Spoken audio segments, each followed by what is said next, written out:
All right, guys, your central question is, how do we understand net change and apply the second fundamental theorem of calculus? I'm going to divide this section up into multiple videos. So for right now, we're just going to look at a problem that involves net change.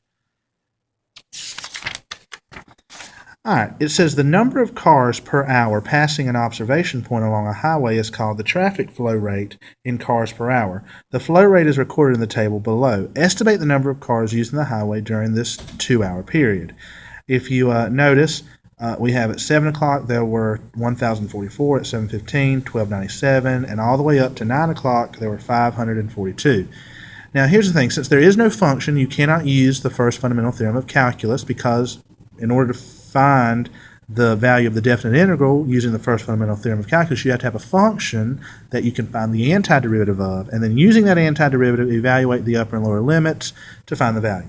So we can't use the first fundamental theorem of calculus, but we can try and give an approximation using either left-handed endpoints or right-handed inputs. Now for this one, I'm going to use right endpoints. And so what that means is I'm just going to skip the first value.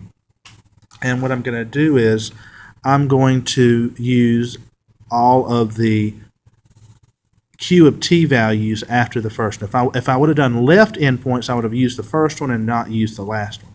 All right, now remember, using an estimation, we're going to be finding the areas of each rectangle. Now, if you notice, the width of each one of these intervals is the same. It's 0.25.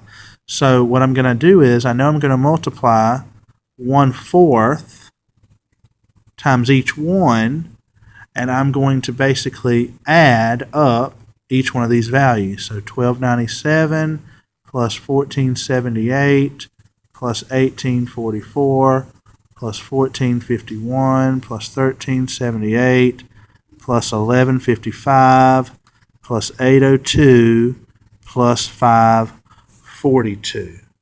Okay, and so that would be no different than me actually multiplying 1/4 times each one of those. It's still going to give me the area of the rectangle, of each rectangle. So I'm just going to add them up: 1297, 1478, 1844, 1451, 1378, 1155, 802, and 542, and that'll give me 9,947,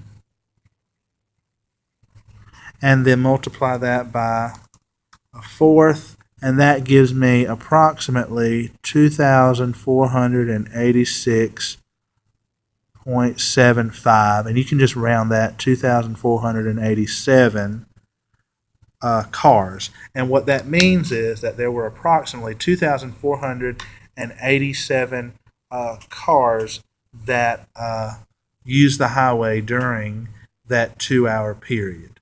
That would be the approximation.